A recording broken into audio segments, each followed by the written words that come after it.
కిందకి పడగొట్టేవారు బలవంతులని ప్రకటించారు.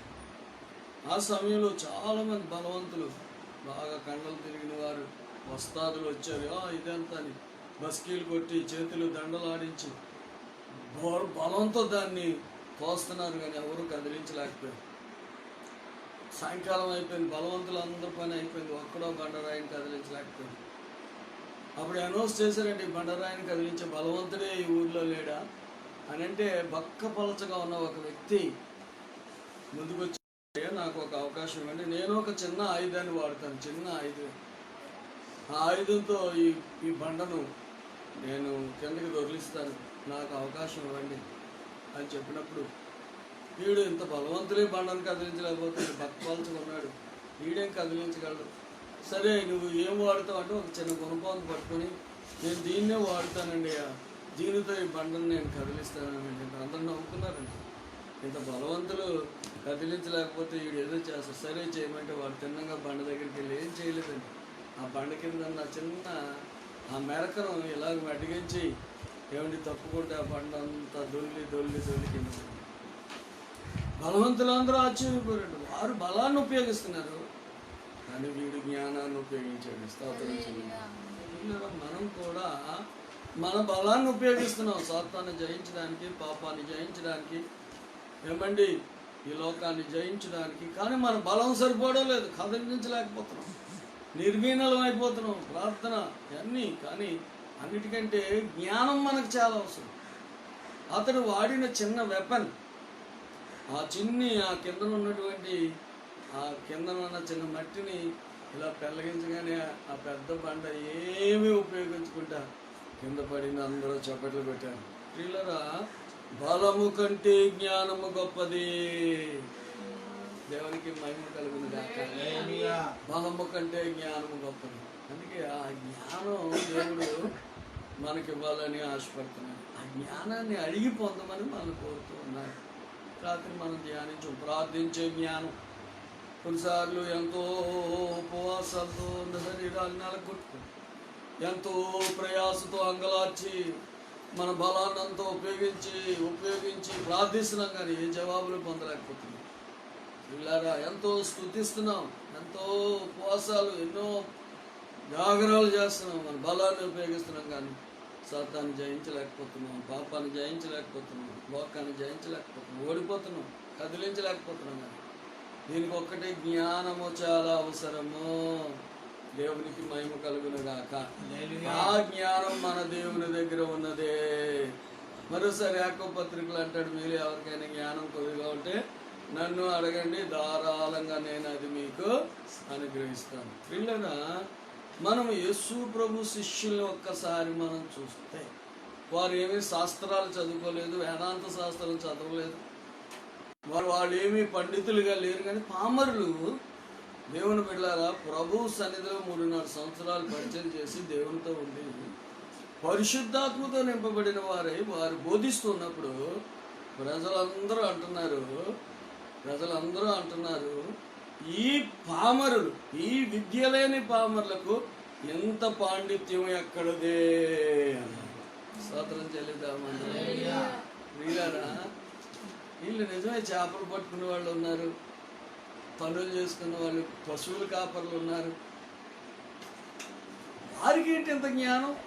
శాస్త్రులు పరిచయులు చేసే బోధ కంటే ఈయన చేసే బోధ చాలా విపులంగా అర్థమవుతుంది, మనకి చక్కగా అర్థమవుతుంది. ఈ వడ్లవాని కుమారునికి ఇంత జ్ఞానం ఎక్కడది అని ఆనాడు శాస్త్రులు పరిచయులు, గొప్ప జ్ఞానవంతులు, థియాలజిస్టులు, వేదాంత పండితులు ఆశ్చర్యపోయారు, ఎక్కడది జ్ఞానం. దేవుని బిడ్డలారా, దేవుని యొద్ద నుండి పొందుకున్నట్లుగా మనం చూస్తాం. మనం సర్వసామాన్యంగా మనం ఒక వచనాన్ని మనం చదువుతాం. లోకాసు వార్తలోకి వెళ్తే ఆ 1వ అధ్యాయము 50వ వచనం అనుకుంటాను. అక్కడ ఏమని రాయబడిందంటే, బాలుడైన యేసు అంటే ఎలాగో వదిలుతున్నాడు అంటే, దేవుని దయలో, పెద్దల దయలో, జ్ఞానమందును వయస్సునందును అతడు వర్ధిల్లుచుండెను. స్తోత్రాలు చెబుదాం అందరూ కూడా. పిల్లరా, మరి ఇక్కడ గమనిద్దాం, బాలుడైన యేసు కొరకు రాయబడినటువంటి ఆ గొప్ప మాటలు మనం ఒక్కసారి గమనించినట్లయితే, దేవుని బిడ్డలారా, దేవుని బిడ్డలారా, దేవుని బిడ్డలారా, దేవుని బిడ్డలారా, ఈ మాటలు మనకు చాలా ఆశ్చర్యం కలుగుతున్నాయి. చాలా ఏమండి ప్రియులారా, మనకు చాలా వింతగా కనబడుతూ ఉన్నాయి. అతడంట క్షమించండి, 2వ అధ్యాయము 52వ వచనంలోకి రండమ్మా. లూకా శుభవార్త 2వ అధ్యాయము 52. యేసు జ్ఞానమందును వయస్సునందును దేవుని దయందును మనుషుల దయందును. చూడండి, మొదట యేసు జ్ఞానమందు. ఏ జ్ఞానం? దేవుని జ్ఞానం. దేవునికి మహిమ కలుగును కాక. అది స్కూల్కి వెళ్తే వచ్చే జ్ఞానం కాదు, అది సాంఘిక శాస్త్రం అనే జ్ఞానం కాదు, లేకపోతే దేవుని బిడ్డల బయాలజీ లేకపోతే థియాలజీ, ఈ జ్ఞానం కాదు. దైవ జ్ఞానము, దేవుని జ్ఞానము. దేవునికి మహిమ కలుగును గాక. ఇకపోతే వయస్సు నందు, చెప్పండి దేని నందండి? వయస్సు. దేవుని బిడ్డలారా, ఇకపోతే మనుషులు దయందును, దేవుని దయందును. మొట్టమొదటి, తర్వాత మనుషులు. దేవుని దయ ఉన్న వారి మీద మనుషుల దయ ఉంటుంది. దేవుని బిడ్డలారా, సొలొమోనుకి ఇచ్చిన దేవుడి జ్ఞానాన్ని చూసి ప్రజలు ఆశ్చర్యపోయారు. ఒకరోజు సొలొమోను జ్ఞానం ఎలాగూ ప్రత్యక్షపరచబడిందంటే, దేవుని బిడ్డలారా, ఒక తీర్పు వచ్చింది. 2 వేశ్యలు ఏమంటే ఒక బ్రతుకున్న బిడ్డను తెచ్చి నా బిడ్డ నా బిడ్డ అని 2 పోట్లాడుతున్నారు. నేను తల్లిని, నేను తల్లిని పోట్లాడుతుంటే ఈ న్యాయం ఎలా తీరుస్తాడు ఈ రాజు అని దేవుని బిడ్డలారా, అక్కడ ఉన్న శతాధిపతులు, దేవుని బిడ్డలారా, మరి అక్కడ ఉన్నటువంటి ప్రజలు గుంపుడి రాజుగారు ఇచ్చే తీర్పు కొరకు ఎదురు చూస్తూ ఉన్నప్పుడు అందరూ ఆశ్చర్యపోయేలాంటి తీర్పు తెచ్చాడు. ఒక కత్తోడు తీసుకురమ్మన్నాడు. ఏంటి కత్తి? నాదంటే నాది, మీ బాగా నిద్రపోయి పిల్ల మీద పడి చంపుకుంది, నా పిల్లని తీసి ఒళ్ళో వేసుకొని నా పిల్ల తీసుకొని దాని బిడ్డ అంటుందంటే, లేదు లేదు నా బిడ్డ, ఇది నా బిడ్డ అంటున్నాడు. ఇద్దరూ సరి సమానంగా ఆ బిడ్డ కొరకు పోట్లాడుకుంటున్నారు. ఆ సమయంలో కత్తి తీసిరండి, 2 అడ్డంగా చీరేసి ఆ బిడ్డను నిలువుగా చీరి చెరుకొక ముక్క ఇవ్వండి అంటే, ఒక ఆవిడ అంటుంది నరికేయండి, ఇచ్చేయండి, అలా చేసేయండి అంటుంది.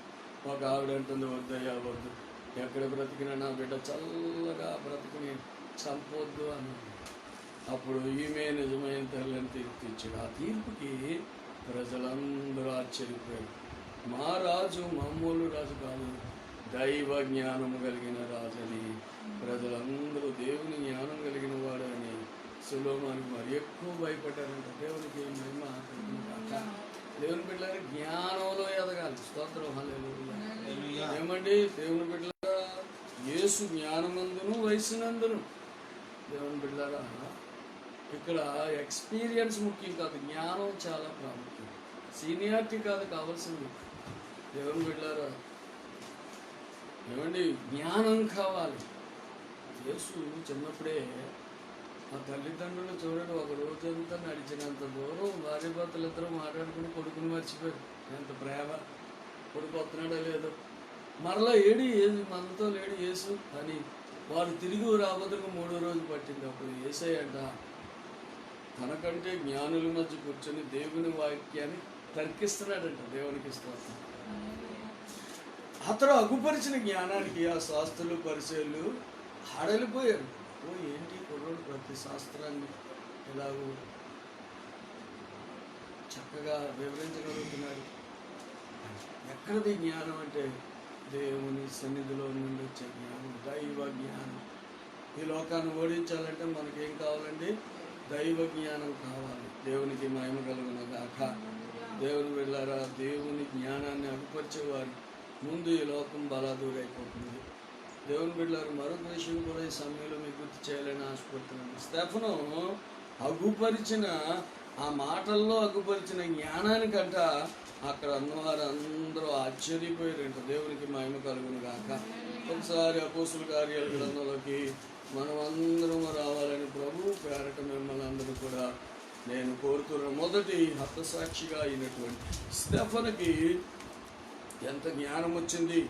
దేవుని బిడ్డలారా, ఎంత జ్ఞానంతో ఆయన మాట్లాడుతున్నాడు. 6వ అధ్యాయము పిల్లారా 9వ వచనాన్ని మనము 10వ వచనాన్ని చదివినట్లయితే అక్కడ మనకి ఎలాగునా తెలియజేయబడుతుంది. అయితే 10వ వచనం స్పష్టంగా చదువుతాం.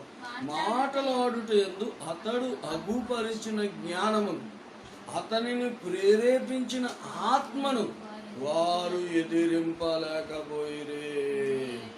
స్తోత్రం చెల్లిద్దాం. దైవ జ్ఞానం దేవుని బిడ్డలారు ఎంత గొప్పది. మాటలు ఏందో అతడు అగుపరిచిన జ్ఞానం, అతనిని ప్రేరేపించిన ఆత్మను గమనించాలి. ఎక్కడి నుంచి వస్తుంది ఈ జ్ఞానం అంటే మనలో ఉండి ప్రేరేపించే ఆత్మ. నేను దీని కొరకు మీకు చాలా వివరంగా చెప్పాలని ఆశపడుతున్నాను.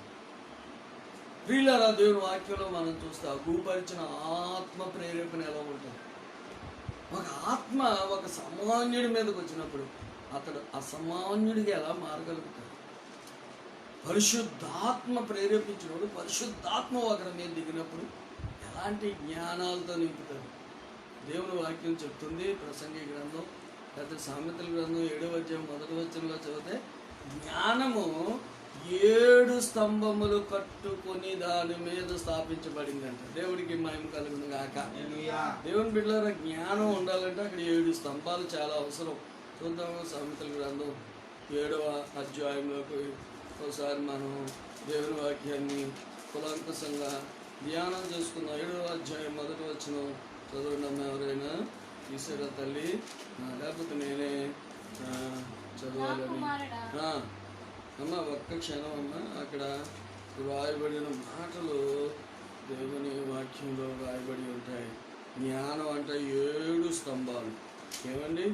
7 స్తంభాల మీద కట్టబడిందంట. దేవునికి మహిమ ఘనత కలుగును గాక. దేవుని బిడ్డలారా, ఆ 7 స్తంభాలు ఏమై ఉన్నవి, అవి ఏమిటి అని మనం చదవమ్మ. జ్ఞానము నివాసం 9వ అధ్యాయం 1వ వచనం. క్షమించండి. ఎస్, జ్ఞానము నివాసము కట్టుకొని దానికి 7 స్తంభములు చెక్కుకొనినది. స్తోత్రం, హల్లెలూయా. జ్ఞానం అంటే నివాసం కట్టుకుంటుంది. దాని నివాసం కట్టుకోవడానికి ఎన్ని స్తంభాలు ఉంటాయి? 7 స్తంభాలు చెప్పుకుంటుంది. అమ్మా, 7 అంతస్తుల మేడ. చెప్పావు విన్నావు ఎప్పుడన్నా ఈ మాట? అమ్మా, నువ్వు ఎక్కడికి వెళ్ళిపోతావు ఇప్పుడు అది అంటేనే. ఏంటి, ఏ మేడ అది? 7 అంతస్తుల మేడ. జ్ఞానం 7 స్తంభాల మీద కట్టబడుతుంది. ఆ 7 స్తంభాలు ఏమిటి? బైబిల్ నుంచి చూద్దాం. యెషయా గ్రంథం 11వ అధ్యాయము 2వ వచనాన్ని మనం చదువుదాం.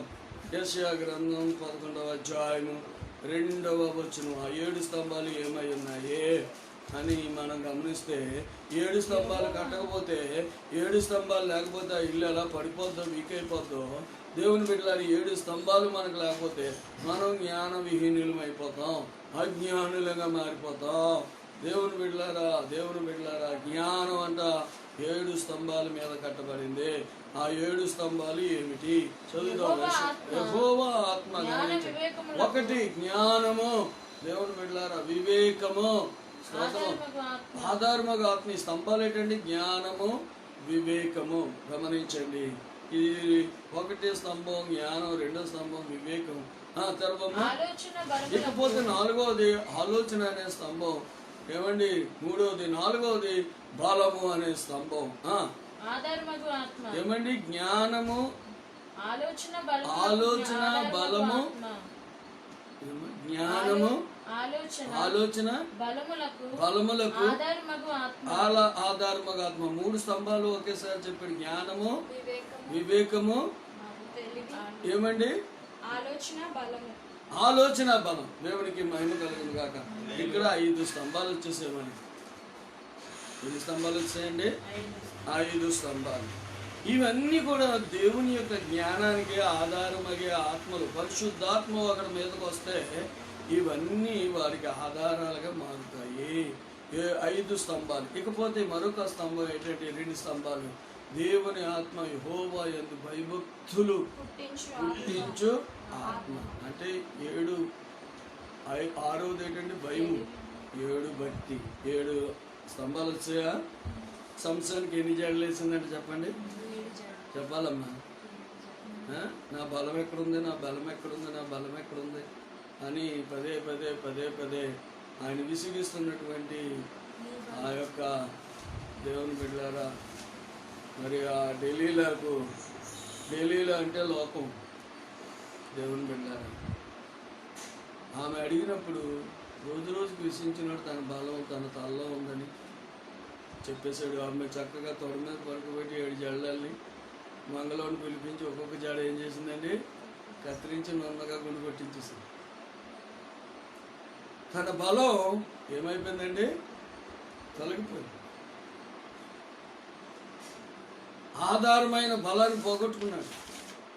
దేవునికి మహిమ కలుగునుగా. హల్లెలూయా. అందుకే కొంతమంది దైవజనులు ఏమంటారంటే, మన తల ఎవరికి ఇవ్వకూడదండి. అందరి తలలు మన తల మీద అందరి చేతులు పెట్టనివ్వకూడదండి. స్తోత్రం. హల్లెలూయా. చాలాసార్లు మన ఆంధ్రాలో ఉన్న చట్టాలు బట్టి ప్రార్థన చేస్తే తల పెడతాం. మన తల మీద మన దైవజనుడికి అధికారం. దేవుడికి స్తోత్రం. మన తల ఎవరికైనా వడ్డామంటే అతడు ఎంతో భక్తుడు, గొప్ప ప్రార్థన పరుడు. దైవజనులు అంటారు, అయ్యగారితో ప్రార్థన చేయించుకోండి అంటే అప్పుడు మన తల పెట్టాలి. దేవునికి స్తోత్రం. హల్లెలూయా. తెలియలకు చేతులు కూడా ఉంటాయి. Praise the lord. హల్లెలూయా.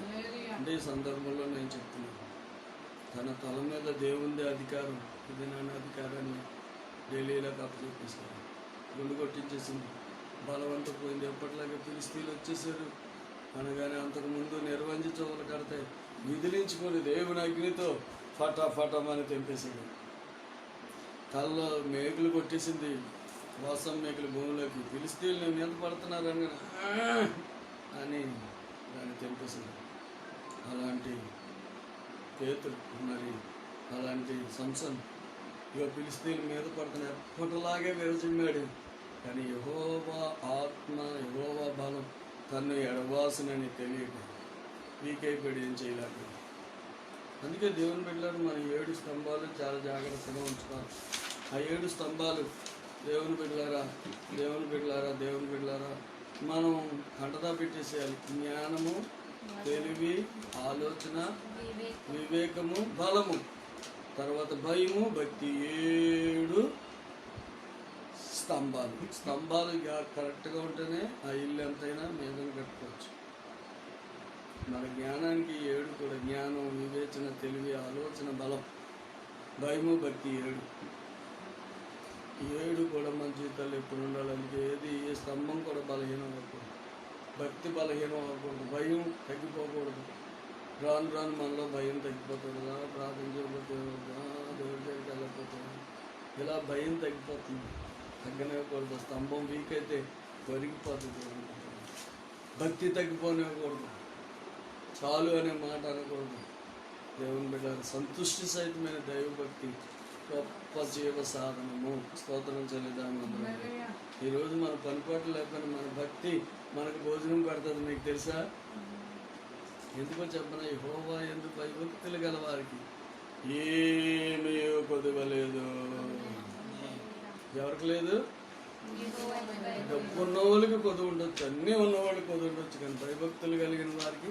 అక్కడ ఒక ఉపమానం చెప్పాడు. ఏమని చెప్పాడంటే, అడవిలో సింహాలు ఆకలి కొంటారు, నా పిల్లలు ఎన్నడూ ఆకలి కొనరు. స్తోత్రం చెప్దాం అందరం. చెప్పండి చెప్పండి చెప్పండి. తన పిల్లలు ఎన్నడూ. అందుకే ఈరోజు చూడండి, ఆయన ఎవరో కొన్ని బస్తాలు బియ్యం తీసుకొచ్చాడు. అయ్యా పెద్దవాళ్ళు దిక్కులేని వాళ్ళు ఎంతో సంఘంలో వాళ్ళకి ఇవ్వండి. నిజంగా వాళ్ళు ఎవరిని అడుక్కోలేదు. అయ్యారు మళ్ళీ లాక్డౌన్, మాకు డబ్బులు లేవు, బియ్యం లేదు. అర్థం చేసుంటారు కూడా మా అవసరాలు తీర్చింది. నేను చెప్పాను, నాన్న ఒక 5గురు ఉన్నారు పెద్దవాళ్ళు, వాళ్ళకి తప్పకుండా సహాయం చేయాలి అంటే ఆయన తెచ్చి పడేసారు. స్తోత్రం చెల్లిద్దాం. అంటే ఆ భక్తుల కొరకు ఎవరు చింతపడుతున్నారు? అయ్యో మీ ఇంట్లో అన్నీ అయిపోయావు, పనులు లేవా? నేనున్నానమ్మా. స్తోత్రం. వాళ్ళకి తెలియదు ఇక్కడ రెడీ అయిపోయావు. ఇప్పుడు మధ్యాహ్నం తెలుసో లేకపోతే వాళ్ళ ఇంటికి వెళ్ళాం, మనం దాన్ని అప్పగించాము. ఎంత గొప్ప దేవుడు. స్తోత్రం చెల్లిద్దామని. హల్లెలూయా. ఒక బియ్యం తెచ్చుకోవాలంటే రాత్రి వెళ్ళి పడుకుంటున్నారంట. ఇక్కడ లేకపోతే ఆడు ఇచ్చిన 5 కేజీలు 10 కేజీలు దేవునికి మహిమ కలుగుతాను. అంటే నేను ప్రభు మహిమలో చెప్తున్నాను, భక్తి భయం ఎంత గొప్పదో మనం జ్ఞాపకం చేసుకోవాలి. ఇక్కడ భక్తి భయం గురించి మీకు మరొక విషయాన్ని కూడా చెప్తాను. పిల్లారా, దేవుని యందు భయభక్తులు సంపాదించుకుంటే ఎంత ఆశీర్వాదమో ఒక వచనాన్ని మనం చూద్దాం.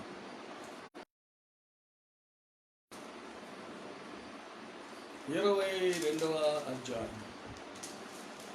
అందుకే మనం ఎప్పుడు కూడా భయభక్తులు సంపాదించుకోవాలి, అవి తరిగిపోకుండా చూసుకోవాలి. 24వ అధ్యాయము. Thank you Jesus. నటిలో సూపర్ జీసస్ మహిమ కలుగుతూ భావములను 22:4 వచనం. ఎస్, అందరూ గమనించండి. యెహోవా యందు భయభక్తులు కలిగి ఉండుట వినయమునకు ప్రతిఫలం. ఒక వ్యక్తిలో భయము భక్తి ఉందంటే ఎప్పుడు వారు వినయంగా ఉంటారు. స్తోత్రం చెప్పండి. వినయము వారికి ప్రతిఫలంగా దొరుకుతుంది. భయభక్తులు ఎప్పుడు వాడు ఎంత గొప్పడైనా చాలా వినయం. ఏమండి, ఎవరిలోనైతే వినయం లేదో వారిలో భయభక్తులు లేవని సులువుగా మనం గ్రహించగలుగుతాం.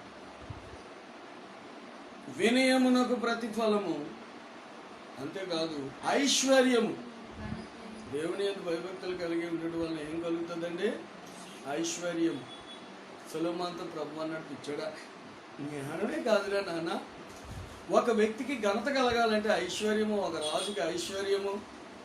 ఏమండి దేవుని బిడ్డలారా, పేరు చాలా ప్రాముఖ్యంరా. అవి నువ్వు అడగకపోయినా నేను నీకు ఇస్తున్నాను అన్నాడు.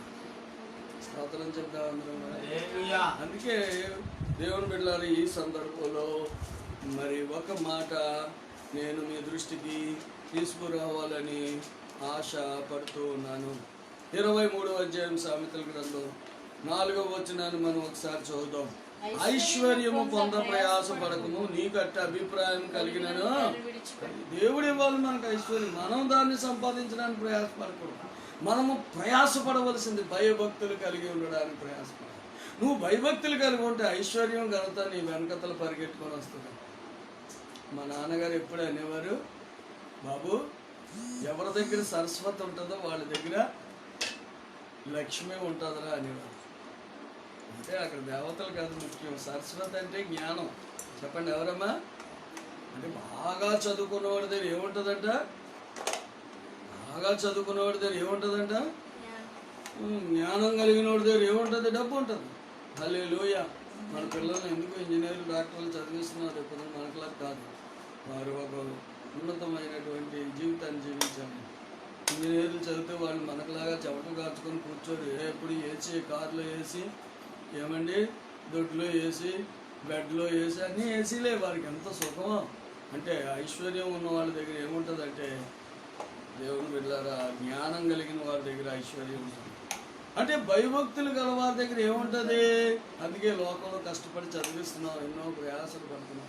పిల్లలు బాగా చదువుకోమని వారిని మనం ప్రోత్సహిస్తున్నాం, ఎంతో డబ్బు ఖర్చు పెడుతున్నాం. కానీ దేవుని బిడ్డలుగా మనమంట దేవుని యొక్క యందు భయభక్తులు కలిగి ఉంటాం. మనం నేర్చుకుంటే ఆటోమేటిక్గా వినయం మనకు వస్తుంది, ఐశ్వర్యం ఘనత మనకు కలుగుతుంది. స్తోత్రం చెల్లిద్దామందరం. హల్లెలూయా. మనకి డబ్బు ఎవరు తెచ్చి పెడతారు? నీ వినయ భయభక్తులే నీకు ఐశ్వర్యాన్ని తీసుకొని వస్తాయి. దేవునికి మహిమ కలుగును కాక. పిల్లల ఒక సంఘటన మీద చెప్పాలి. ఇక్కడ యవన పిల్లలు ఉన్నారు. దేవుని బిడ్డలారా, దేవుని లేఖనాల్లో మనం చూస్తే మరి రిబక్క, ఆ లాబాను కుమార్తె, ఆమె ఒక ధనవంతుడైనటువంటి భర్తను పొందుకుంది. ఎలాగ పొందుకుంది? ఆమె యొక్క వినయం. మాకు మంచినీళ్ళు ఇయ్యమ్మ అంటే, నీకే కాదు తాతయ్య, నీ ఒంటెలకు కూడా నేను పోస్తానయ్యా అంది. ఆతిథ్యం ఇచ్చింది. ఆమె వినయం చూశాడు, ఆమెలో ఉన్న భయభక్తులు చూశాడు. ఈమె నా యజమానుని కుమారునికి భార్య. దేవుని బిడ్డలారా, ఆ భయభక్తులు కలిగిన రెబెక్క ఏమైపోయిందండి? మహారాజుకి భార్య అయిపోయింది. స్తోత్రం చెప్పరే.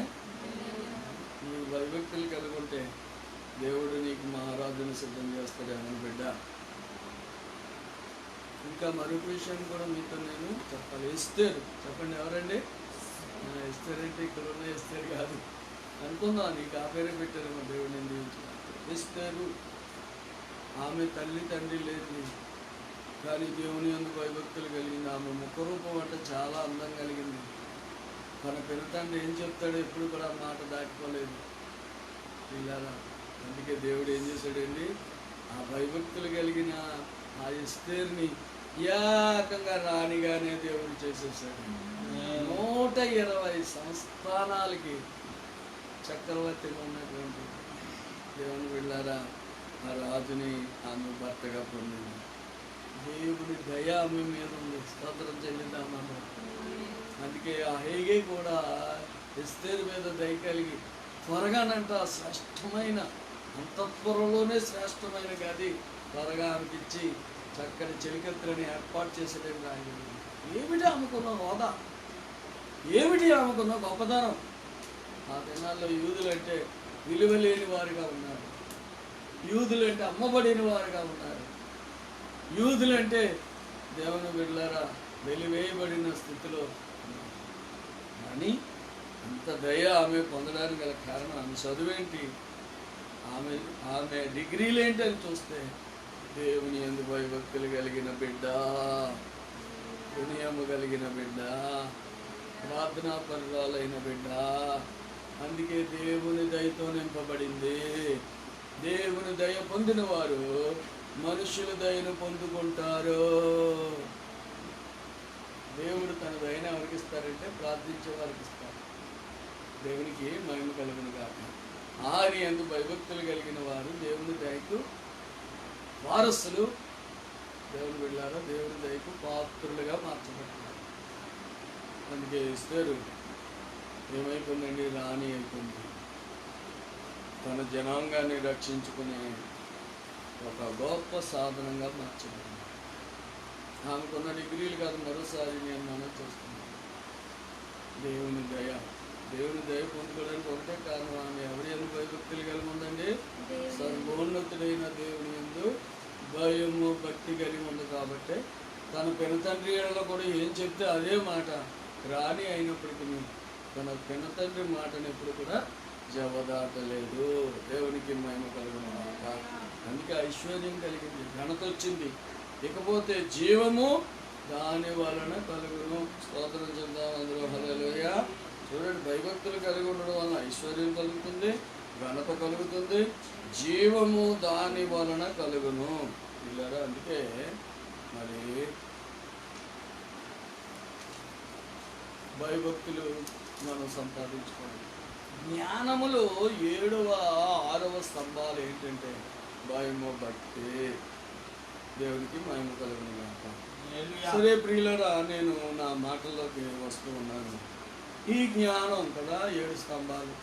మళ్ళా చెప్తున్నాను, దేవుని ఆత్మ జ్ఞాన వివేకములకు తెలివి ఆలోచన బలము. జ్ఞానము, వివేచన, తెలివి, ఆలోచన బలము, భయము భక్తి 7 స్తంభాలు. ఎవరు చెప్పేస్తారు? దేవుని ఆత్మ జ్ఞానము, వివేకము, ఆలోచన, తెలివి, బలము. దేవుని జ్ఞానం వల్ల. ఒకసారి జ్ఞానం లేకుండా ఎంత సంపాదిస్తే ఏం ప్రయోజనం? సిరి సంచులు వేసినట్టు.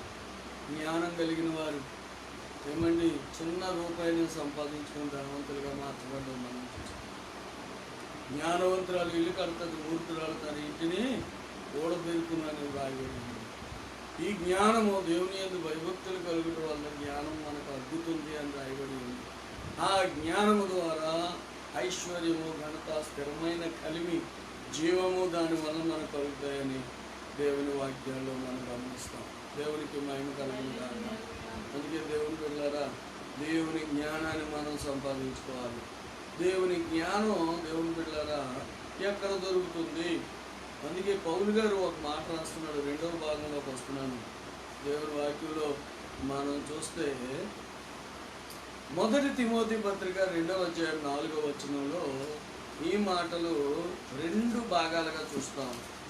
అక్కడ ప్రభువు సెలవిచ్చినటువంటి మాట తిమోతి ద్వారా ఏంటంటే, తిమోతికి పౌలు గారు చెప్తున్నటువంటి మాట. ప్రభువు పౌలుకి చెప్పాడు, ప్రభువు ఎవరికి చెప్తున్నాడు? తిమోతికి చెప్తున్నాడు. ఏమని చెప్తున్నాడు అంటే, మనుషులందరూ రక్షణ పొందాలి, సత్యమును గురించిన అనుభవ జ్ఞానం గలవారే ఉండాలని ప్రభువు ఇచ్చయించుచున్నాడు. ఇచ్చ అంటే కోరిక. చెప్పండి అందరూ. మనకు ఎన్నో కోరికలు ఉంటాయి. ఏం కోరిక? మన కోరికలు ఏంటైనా ఎన్నో ఉంటాయి. భూమి మీద పెద్ద కారు, పడవ లాంటి కారు ఉండాలి.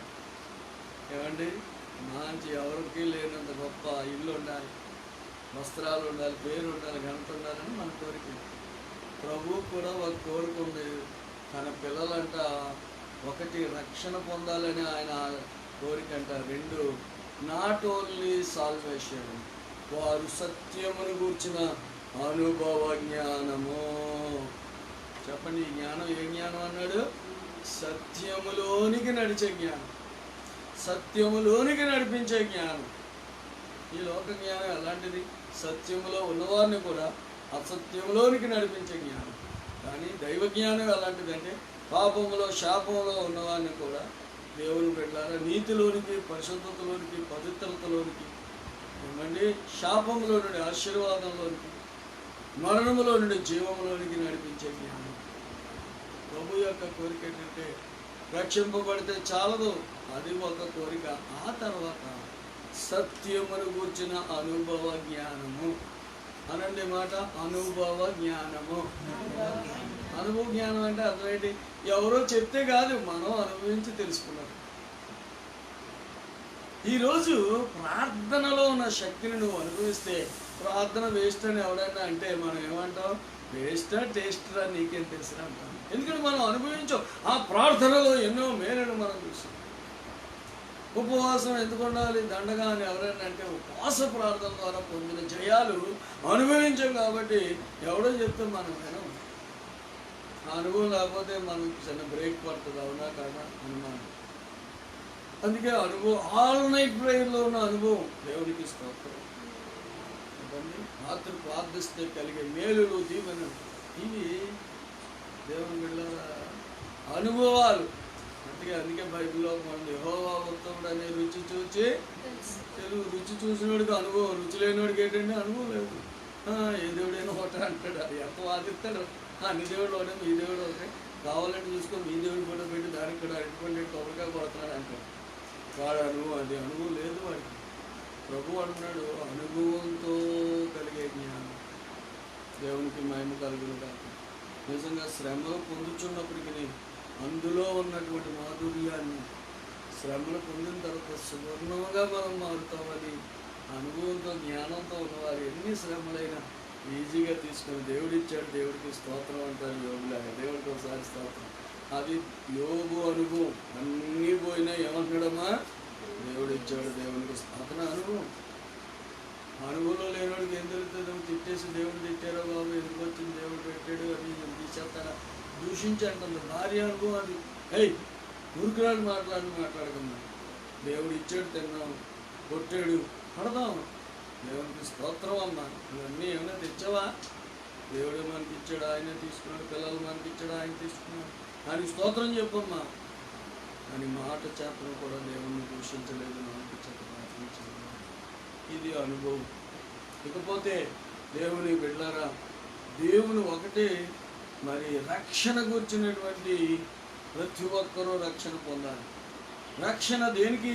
మన ఆత్మకు. స్తోత్రం హల్లెలూయా. ఈరోజు రక్షణ అనేది శరీరానికి అనుకుంటున్నారు, రోగం తీసేస్తాడని, ఏమండి ఆరోగ్యాన్ని ఇస్తాడని, ఐశ్వర్యం ఇలాగే అనుకుంటున్నాం. కానే కాదు దేవుని బిడ్డలారా. శరీరానికి స్వస్థత కలుగుతుంది, కానీ అన్నిటికంటే మనకు రక్షణ అనేది మన ఆత్మకు కావాలి. ఈ శరీరం ఇక్కడే నశించిపోతుంది. పాపం చేసిన చేతులు, పాపానికి పరుగుపెట్టిన కాళ్ళు, పాపం చేసిన కళ్ళు ఇక్కడే కుళ్ళిపోతాయి. కానీ తాను ఇచ్చిన ఆత్మ ఈ పాపము చేసినటువంటి చేతులు, కాళ్ళు, ఈ చెవులు, నోరు, ముక్కు, ఇవన్నీ చేసిన పాపాలు ఆత్మకు ఆపాదించబడుతున్నాయి. బాగా గుర్తుపెట్టుకోవాలి. అందుకే మనం బ్రతికుండగానే దీని నుండి మనం విడుదల పొందాలి. యేసు రక్తంలో కడగబడాలి, పశ్చాత్తాపడాలి, పాపాలు కడుక్కొని రక్షింపబడాలి, రక్షణ పొందాలి. దేవుని బిడ్డలారా, పశ్చాత్తాపడమే మారు మనసు. నేను తప్పు చేశాను, నేను పాపిని అని ఒప్పుకుంటేనే పాప క్షమాపణ. దేవునికి స్తోత్రం. ఈ రక్షణ పొందాలని దేవుని ఉద్దేశం. ఇకపోతే రెండోది, అక్కడతో ఆగిపోకూడదు. నీవు సత్యమును గూర్చిన అనుభవ జ్ఞానంలోనికి రావాలి. స్తోత్రం చెప్తున్నాము సార్. దాని గురించి కొన్ని మాటలు త్వరగా చెప్తాను. మొదటి కొరింథీయులకు రాసిన పత్రిక 15వ అధ్యాయం 34వ వచనంలో ఒక మాట చెప్పాడు పౌలు గారు. కొరింథీ సంఘాన్ని ప్రేమించి నీతి ప్రవర్తన కలిగి మేల్కొని పాపము చేయకుడి, దేవుని గూర్చిన జ్ఞానము కొందరికి లేదు. స్తోత్రం చెప్తామా? ఏమంటున్నాడమ్మా ఇక్కడ? నీతి ప్రవర్తన కలిగి మేల్కొనుడు. అందరూ పాపం చేశారు, ఆడు పాపం చేశాడు, నేను చేశాను, ఏంటి పాపం చేయకుండా ఎవడుంటాడు? ఒకరిని చూపించి అవన్నీ పక్కన పెట్టు. నీవు నీతి ప్రవర్తన కలిగి పాపం చేయకుండా మేలుకొని బ్రతకవయ్యా. అందరూ పడిపోయారు, నువ్వు నిలబడు. అంతేకాదు, దేవుని కూర్చున్న జ్ఞానం నీలో కొందరికి లేదు. దేవుని బిడ్డలారా, ఒక పాయింట్అవుట్ చేస్తున్నాడు, ఒక తప్పు ఎత్తి చూపెడుతున్నాడు. మీలో కొందరికి లేదు. అందరూ అనలేదని గమనించండి. దేవుని కూర్చున్న జ్ఞానం కొందరికి లేదు. లేకే వారు అలా ప్రవర్తిస్తున్నారు, మాట్లాడుతున్నారు, జీవిస్తున్నారు. అందుకే ఆ జ్ఞానాన్ని మీరు సంపాదించాలి, ఆ కొదువను మీరు సంపూర్తి చేసుకోవాలి అని చెప్తూ దేవుని బిడ్డలారా, యాకోబు పత్రిక 3:13 అంటాడు, మీలో జ్ఞాన వివేకము గలవాడు ఎవడు? అసలు జ్ఞాన వివేకం కలిగిన వాడు ఎవడండి వీళ్ళనా అని చెప్తూ ఆ 14వ వచనంలో ఏమన్నాడు మనం చూద్దాం. అయితే మీ హృదయములలో సహింపనలవి కాని మత్సరం వివాదము ఉంచుకొనిన వారే. ఇదిగో మీరు ఎందుకు అతిశయపడతారు? మీలో ఏముంది? ఒక్క క్షణం తల్లి, మీలో ఏముంది? మత్సరం ఉంది. సహింపనలవి కాని మత్సరం, స్తోత్రం, క్రోధం, మదమత్సరం. ఇది చాలా భయంకరమైనటువంటి. మరలా చదువు తల్లి, ఏమన్నాడు? గలవాడు ఎవడు? వాడు జ్ఞానంతో కూడిన. చూడండి, జ్ఞానం సాత్వికంలో తీసుకెళ్తాయి. ప్రభుకి స్తోత్రం చెప్పండి. భయభక్తులు ఏమో వినయంలోకి తీసుకెళ్తాయి, జ్ఞానం ఏమో ఎంతైనా సాత్వికంతో ఉండేలా చేస్తాయి. సాత్వికులు ధన్యులు, వారు భూలోకాన్నే. హల్లెలూయా. నోరు మంచిదైతేనండి చెప్పండి. అంతే, నోరు చెడ్డది కదా, మన నోరు మంచిదైతే అన్నీ మంచి. ఇంత మంచితనం ఎక్కడి నుంచి వస్తుంది? సాత్వికం.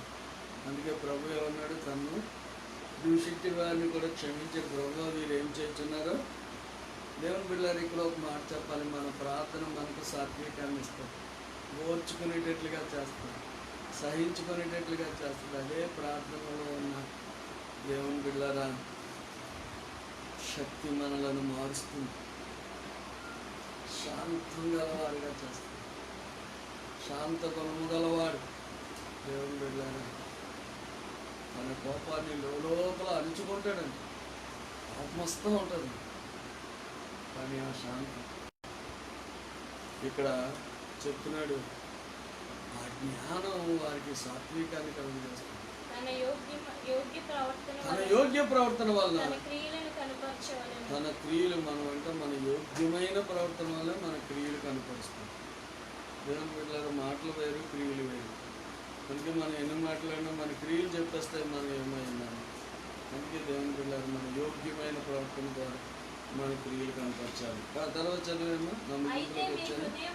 అయితే మీ హృదయంలో, చూడండి, హృదయంలో ఏముందండి? సహింపనలవ కాని మత్సరం. క్రోధము, కుళ్ళంటే ఎముకలకు కుళ్ళంట. దేవునికి స్తోత్రం చెప్తామన్నమాట. దేవుని బిడ్డలారా, ఎంత ప్రార్థించిన కొన్నిసార్లు ఈ సహింపనలో కానీ మత్సరం మన హృదయాల్లో ఉంటుంది. ఆ మత్సరం ఉంటే మన ఎముకలకు ఏంటంటే కుళ్ళు బలహీనత చేసుకుంటుంది. ఇకపోతే చదువమ్మా. వివాదము ఉంచుకొని, వాదాలు ఉంచుకొని మనసులో మీరు అతిశయపడకండి. చదువుతాను. సత్యమునకు విరోధముగా ఆడదు. ఏది సత్యం అది మాట్లాడాలి. మనుషులు బట్టి కదా, ముఖం చూసి మాట, ఏదో ముద్దు చూసి పేట అంటారు. అలా మాట్లాడక సత్యమును బట్టే మాట్లాడు. అప్పుడు ఏమనుకున్నా సత్యము చెప్పున మాట్లాడు. దేవుడికి స్తోత్రాలు. చదువుతాను. ఈ జ్ఞానం ఎక్కడి నుంచి? పైనుండి. ఇది పైనుండి వచ్చిన జ్ఞానం గాక ఏంటండి? ఇది భూ సంబంధం, లోక సంబంధమైంది. మత్సరం, క్రోధాలు, ఇవన్నీ వాదాలు, వేదాలు, ఇవన్నీ కూడా ఎక్కడి నుంచి వచ్చినట్టు పై సంబంధమైనవి కాదు, ఇవన్నీ భూ సంబంధమైనవే, వచ్చినవే అని చెప్తూ దాని గురించి ఎవరైనా ఇచ్చారు. చదువు తల్లి. ప్రకృతి సంబంధమైనది. ఇదిగో ఇది ఎలాంటిదంటే ప్రకృతి సంబంధమైనది. దయ్యముల జ్ఞానం ఇది అబ్బా ఒక్క మాటలో పోల్చాడు. దయ్యముల జ్ఞానము వంటిది దయ్యము. స్తోత్రం చెప్తాం అందరూ కూడా. చెప్పండి, ఏ జ్ఞానం అండి? దయ్యముల జ్ఞానము. హల్లెలూయా. తర్వాత చదువు తల్లి. మత్సరం, వివాదం ఎక్కడ ఉండును అక్కడ అల్లరి, ప్రతి నీచ కార్యము ఉండును. చూడండి ఎంత స్పష్టంగా చెప్పాడు. ఈ భూ సంబంధమైన జ్ఞానం అంటే దెయ్యాల జ్ఞానం ఎలాంటిదో అక్కడ చెప్తున్నాడు. మరలా చదువుతే మాట క్లియర్గా. అక్కడ మత్సరం ఉంటది, ఏంటంటే వాదాలు ఉంటాయి. ఎక్కడ ఉంటాయో అక్కడ అల్లరి ఉంటది, ప్రతి నీచ కార్యము ఉండును. ఇది లోక సంబంధమైన జ్ఞానం చేసే కార్యాలు. అందుకే లోక జ్ఞానాన్ని తొలగించుకొని దైవ జ్ఞానంతో నింపబడాలి. దైవ జ్ఞానం ఎలాంటిదో ఇది పైనుండి వచ్చింది కాదు. భూ సంబంధమైన జ్ఞానం, దెయ్యాల జ్ఞానం. మరి పైనుండి వచ్చే జ్ఞానం పరసంబంధమైన జ్ఞానం, ఆత్మ జ్ఞానం, దూతల ఏమండి పరిశుద్ధాత్మ జ్ఞానం ఎలాంటిదో అక్కడ వివరణ ఇచ్చాడు. చూడండి ఈ జ్ఞానం ఎక్కడి నుంచి వచ్చిందంటే అండి పైనుండి వచ్చింది. 17వ వచ్చింది. పైనుండి వచ్చే జ్ఞానము మొట్టమొదట పవిత్రమైనది. ఎలాంటిదంటే పైనుండి వచ్చే జ్ఞానం. అందుకే మనం ఈ జ్ఞానం తెలుసుకోవాలి, అది పవిత్రమైనది. అందుకే పైనుండి వచ్చే జ్ఞానం కలిగిన మాట పవిత్రం, చేత పవిత్రం, ఎవ్రీథింగ్ పవిత్రంగా ఉంటుంది. తర్వాత చదువు. మృదువైనది. అబ్బా ఎలా ఉంటుంది అంటే చాలా మృదువుగా ఉంటుంది. సులభముగా లోబడినది. పైనుండి వచ్చే జ్ఞానం ఏంటంటే లోబడ్డం. ఈరోజు లోబడ్డం అనేది ఒక పెద్ద దేవుని వెళ్ళారా ఛాలెంజ్గా మారిపోతుంది. లోబడాలా, మన నాన్నకు లోబడాలా, అమ్మకి మా లోబడాలా, సేవకులకు లోబడాలా, పెద్దలకు లోబడాలా ఆలోచిస్తున్నాం. కానీ దేవునికి లోబడాలి. పైనుండి వచ్చే జ్ఞానం అలాగే ఆలోచన ఉండదు, సులువుగా లోబడేదే. దేవుడు చెప్తున్నాడు కనుక నేను తలదించాలి, వంచాలి, స్తోత్రం చెల్లిద్దాం. ఏ ఫ్రస్ట్రేషన్స్ ఉండవు అక్కడ, ఏ విధమైనటువంటి దేవుని వెళ్ళారా ఈగోస్ ఉండవు అక్కడ. దేవుని జ్ఞానం సులువుగా లోబడిపోయేదే, మృదువైనదే. హల్లెలూయా. తర్వాత చదువు. పైనుండి వచ్చే జ్ఞానం. అబ్బా ఈ జ్ఞానం ఎలాంటిదంటే కనికరము. మన దేవుడు కనికరము తగ్గ కరుణామయుడు.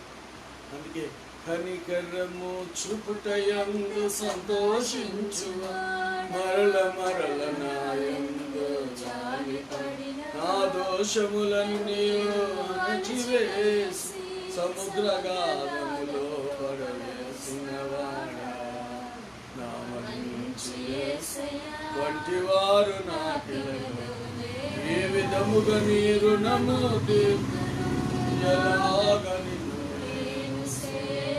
హల్లెలూయా. బయలుకి వచ్చే జ్ఞానం మొట్టమొదటి పవిత్రమైనది. 2 దేవుని వెళ్ళారా. రెండోది ఏంటమ్మా సమాధానకరమైనది. ఆ మాటలన్నీ సమాధానకరంగా ఉంటాయి. స్తోత్రం చెల్లిద్దామని. హల్లెలూయా. అంతేకాదు సులువుగా లోబడేది, మృదువైనది. ఏమండి ఇంకేంటండి కనికరముతోను మంచి ఫలములతోను నిండుకొని.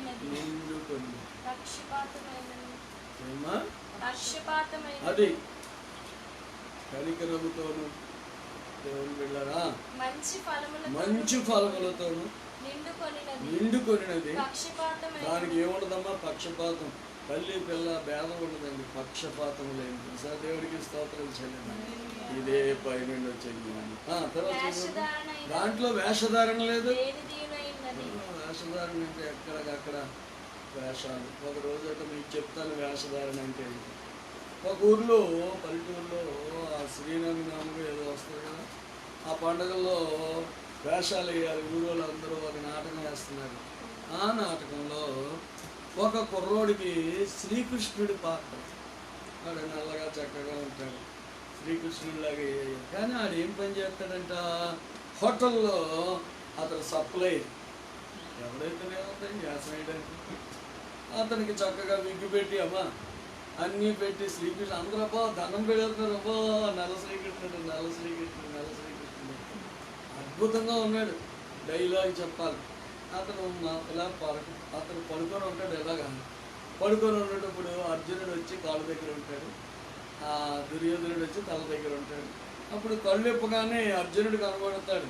అర్జున ఎలా వచ్చితివి అని డైలాగ్ వేయాలన్నమాట. మన ఊరు పగలంతా సప్లై చేసి రాత్రి ఎలా పడుకోబడి నిద్ర వచ్చేసిందంటే ఆ మంచం మీద అందరూ వేల మంది చూస్తున్నారు. వీడేమో డైలాగ్ ఎత్తుకుంటా ఇడ్లీ దోశ చపాత ఉప్మా గారి పూరి అన్నాడంట. అందరూ అన్నాడంటే వీడు ఎంత వేసిన పోతే ఆ మైకులో అడుగుతున్నాడంట. ఈ అంటారు కదా టేబుల్ దగ్గరికి వెళ్ళి ఏం కావాలో అడుగుతారు కదా, ఇడ్లీ దోశ పూరి గారి అందరు ఇంకేం కావాలో అంటున్నాడంట. ఇప్పుడు అందరూ అన్నాడంటే ఎంత వేసిన తిడిపోతే చూసండి వేషధారణ. స్తోత్రం చెప్దాం అందరం.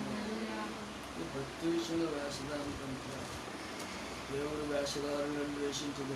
వేషధారులను ద్వేషించు సాక్షాత్తు నృత్యదము సాగిల పాడి నృత్యదము ఆత్మతో సత్యముతో మన ప్రభు యేసుని. ఆయన వచ్చే జ్ఞానం ఎప్పుడు కూడా వేషధారణ చేయాలి. వేషధారణగా మాట్లాడినప్పుడు హల్లెలూయా. కానీ ఈ లోక జ్ఞానం వేషధారణతో కూడుకున్నది. మనుషులు ఏదో భయభక్తులు కలిగి ఉన్నవారు, మనుషులు ఏదో వేషధారణ చేసి బ్రతకాలనే ఆశ పైనుండి వచ్చే జ్ఞానానికి ఉండదండి. హల్లెలూయా. జ్ఞానానికి ఎన్ని స్తంభాలు చెప్పండి? 7 స్తంభాలు.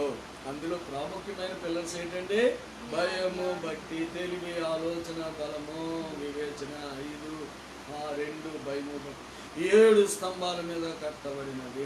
భయభక్తులు కలిగిన వారు ఏమయ్యారంటే ఐశ్వర్యవంతులుగా ఉన్నారు. హల్లెలూయా. అందుకే మనం భయభక్తులు జ్ఞానాన్ని సంపాదించుకుంటే నీ చుట్టూ ఐశ్వర్యం తిరుగుతుంది, నీకు ఘనత కలుగుతుంది, దానివల్ల నీకు జీవము కలుగుతుంది. హల్లెలూయా. ఆ జ్ఞానాన్ని పొందడానికి లోక జ్ఞానాన్ని త్యజించి పైన జ్ఞానాన్ని మనం సంపాదించుకోవాలి. ఆ జ్ఞానం ఎలాంటిదంటే పక్షపాతం లేనిది. ఆ జ్ఞానం ఎలాంటిది? వేషధారణ లేనిది. ఆ జ్ఞానం ఎలాంటిది? సులువుగా లోబడేది, మృదువైనది, సమాధానకరమైనది. హల్లెలూయా. ఇలాంటి జ్ఞానాన్ని ఈ భూమి మీద నివసించే ఈ జ్ఞానాన్ని మనం మంచి తొలగించి పైనుండి వచ్చే జ్ఞానంతో ఆయన కొరకు నిలబెట్టాలని దేవుడు ఆశపడుతున్నాడు. ప్రార్థన చేసుకున్నాం ప్రియులారా. ఒక క్షణం మనం అందరం మాట్లాడుతున్నాం. మీకు బాగా అర్థమైందని ప్రభు పేరట నేను నమ్ముతున్నాను. దేవా పైనుండి వచ్చే జ్ఞానం నాకు కావాలని అన్నాడు. ఆ 7 స్తంభాలు జ్ఞానం మీద మీలో జ్ఞాన వివేకం గలవాడు ఎవడో? అయ్యో అయ్యో అయ్యో అయ్యో జ్ఞానము గలవాడు ఎవడో అంటున్నాను. 7 స్తంభాలు. హల్లెలూయా. కానీ 7 స్తంభాలు 7 జడలు కత్తిరించే బలహీనుడు చేసింది మహాబలవంతుడైన సొలొమోన్ని. ఢిల్లీలో అనే లోకంలో ఇంకా మా జ్ఞానాన్ని నిర్వీర్యం చేయాలని, మా భయభక్తులు రక్షింప చేయాలని, తెలివి, ఆలోచన, బలము, వివేచన లేకుండా చేయాలని, మా స్తంభాలు పడగొట్టి మా యొక్క ఆత్మలను చెడగొట్టడానికి, మా గృహాలు నాశనం చేయబోనుకుంటున్న సాతానికి మమ్మల్ని అప్పగించద్దనైనా ఇంకో 7 స్తంభాల మీద మేము కట్టబడాలి తండ్రి. పరిశుద్ధాత్మ ద్వారా రేపబడిన ఈ జ్ఞానం ఆనాడు ప్రభువా విద్య లేని పామరులైనప్పటికీ చేపలు పట్టుకునేవారు ప్రభువా, సొమ్ములు కాసుకునే వారిని కాపర్లైనప్పటికీ ఇంత జ్ఞానం వారికి ఎక్కడిది ప్రభువా. అయ్యా నీకు వందనాలు. యేసు జ్ఞానమందును హల్లెలూయా వయస్సునందును ఓ దేవుని దయలో పెద్దల దయలో పొందిన అభివృద్ధి ఆశీర్వాదం నీ దయలో నాయన మేము జీవించడానికి, ఆ జ్ఞానంలో ఎదగడానికి దైవ సంబంధమైన జ్ఞానం, మరొకసారి ప్రార్థించే జ్ఞానం, స్తుతించే జ్ఞానం, ఆరాధించే జ్ఞానం, నాయన నీ కొరకు జీవించే జ్ఞానం, మా మాటల్లో జ్ఞానం, దైవ సంబంధమైన జ్ఞానం, ఈ లోక సంబంధమైనది లోబడింది నాయన. ఓ వేషధారంతో కూడుకున్నది నాయన. అయ్యా మత్సరంతో నిండుకున్నది నాయన. కోపావేశాలతో నింపేది ప్రభా. మాకు ఈ జ్ఞానం వద్దు నాయన. అయ్యో ఈ జ్ఞానం మమ్మల్ని నాశనానికి నడిపించేది, నరకానికి తీసిపోయేది నాయన. పాపంలో పడేసేది ప్రభు, నీ నామాన్ని వ్యర్థంగా ఉచ్చరింపేది నాయన. ఇవా పైనుండి వచ్చే జ్ఞానం ప్రభా, హల్లెలూయా, మా మీదకు పంపండి నాయన. మనుషులందరూ రక్షణ పొందాలంటే నాయన, పరిపూర్ణమైన రక్షణ గలవారుగా ఈ రక్షణను కొనసాగించడానికి ఆత్మజ్ఞానం, అనుభవ జ్ఞానం లేక నశించిపోతున్నాం నాయన. మేము అనుభవించలేకపోతున్నాం, రుచి చూసి తెలుసుకోలేకపోతున్నాం. ప్రార్థనలో ఉన్న శక్తి, ఉపవాసంలో ఉన్న శక్తి, స్తుతిలో ఉన్నటువంటి అనుభవం, హల్లెలూయా, ఈ పరిశుద్ధతలో ఉన్నటువంటి నాయన ఆశీర్వాదాలు, నీతిలో ఉన్న ఆశీర్వాదాలు, విజ్ఞాపన ప్రార్థనలో ఉన్న ఆశీర్వాదాలు, దేవా ఇది అనుభవించాలి ప్రభు. అనుభవ జ్ఞానం గలవారే ఉండాలని. ఆ జ్ఞానం పైనుండి రాగలదని నాయన. ఇది లోక సంబంధమైనది కాదని నాయన, సులువుగా లోబడేదని, పవిత్రమైనదని, పరిశుద్ధమైనదని, సమాధానకరమైనదని ఓ వేషధారణ లేనిదంట నాయన. అయ్యో రాజధార్థమైనదని, పక్షపాతం లేనిది నాయన. ఇంకా పక్షపాతంగానే మాట్లాడే బలహీనత. అయ్యో నిష్పక్షపాతంగా బ్రతికే జ్ఞానం నాయన.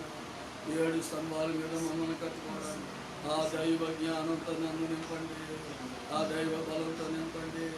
ఈ ఉపవాసంలో పైనుండి వచ్చే జ్ఞానాన్ని నా మీదకు కృమ్మరించండి ప్రభా, మా మీద కృమ్మరించండి. మమ్మల్ని దాటిపోవద్దయ్యా. ఈ ఉపవాస ప్రార్థనలో మమ్మల్ని దాటిపోవద్దు నాయన. ఈ ఉదయకాలం అజ్ఞానులుగా మమ్మల్ని ఉంచదు. ఎంతకాలం మేము ఇంకా అజ్ఞానంతో ఉంటాం, అవివేకముతో ఉంటాం, వేషధారణతో బ్రతుకుతాం, బలహీనులుగా బ్రతుకుతాం. మమ్మల్ని బలపరచువాడా, జ్ఞానంతో నింపువాడా. మా జ్ఞానాన్ని దొంగిలించాలి, మా ధ్యానాన్ని పెగిలించాలని, మా జ్ఞానాన్ని తొలగించాలని ఇదిగో తెలియలని లోకం నాయన ఎల్లప్పుడూ ప్రయాసపడుతుంది నాయన.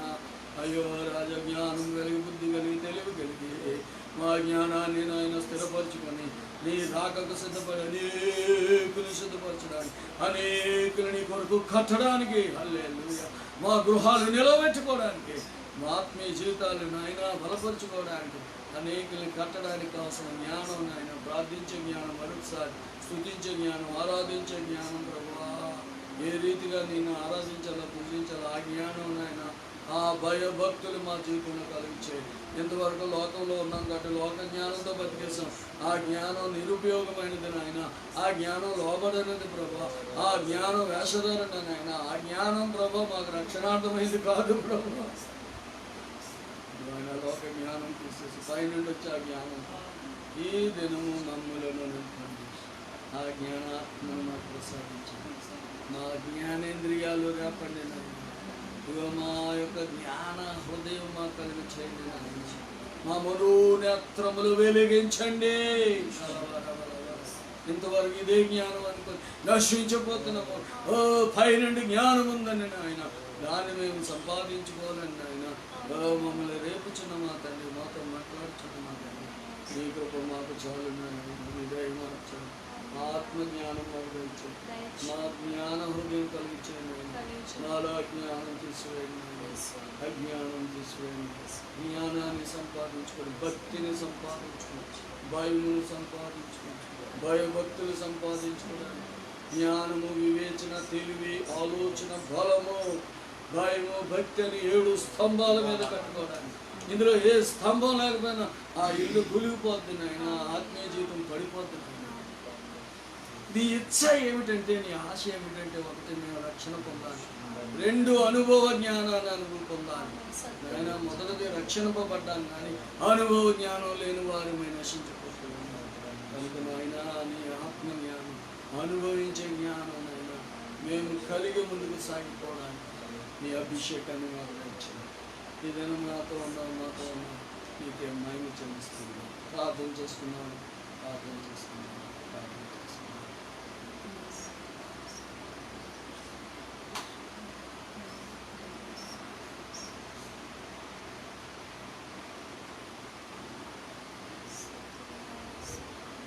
ఒకరు ప్రార్థన చేస్తారా?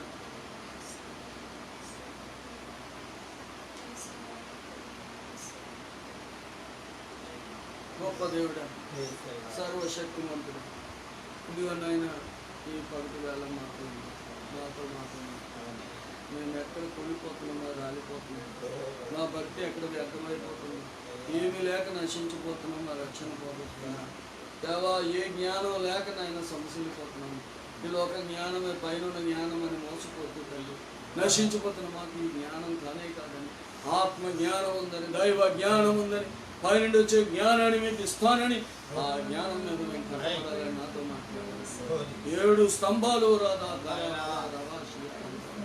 జ్ఞాన వివేచన తెలివి ఆలోచన భయముతో కూడిన భక్తితో కూడిన స్తంభములు మేము కదలక అనుభవ జ్ఞానం గలవారు, పైనుండి వచ్చే ఆ జ్ఞానానికి వారసులు నేను మా హృదయాల్లో మత్సరం, కోపం, ఆవేశం, వాదాలు, వేదాలు పూరీలారా నీ వాక్యానికి నేను సులువుగా లోపలి నీ చిత్తాన్ని చేసిన ఆయన తండ్రి, సమాధానకరంగా నాయన తండ్రి, దేవ దీవెనకరమైన ఆత్మశక్తిని మాకు ఇచ్చాను.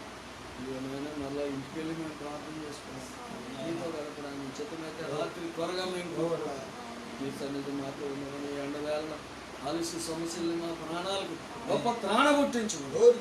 నీ దైవ జ్ఞానంతో రక్షణే కాదు, నీ ఇచ్చ, నీ కోరిక మేము తీర్చేవారు.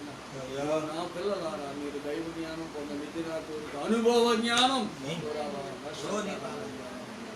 పైనుండి వచ్చే జ్ఞానం అనుభవంతో నాయన కలిగి తల్లి ముందుకు సాగిపోవడానికి దేవా దేవా మృదువైనది, సులువైనది, సులువుగా లోబడేది నీ కొరకు నాయన. వేషధారణ లేనిది, పరిశుద్ధమైనది, పవిత్రమైనది, సమాధానకరమైనది, హల్లెలూయా, పక్షపాతం లేని ఈ జ్ఞానాన్ని కలిగి నీ కొరకు జీవించడానికి కృపనిమ్మని యేసు నామాన్ని అడిగి వేడుకుంటున్నాము తండ్రి. ప్రార్థన ఆలకించడానికి స్తోత్రం చెబుతాం. ఇప్పుడు మన పరమ తండ్రి ప్రభు తప్పించిన ఆయన సన్నిధిలో నుంచి ప్రార్థించిన మనం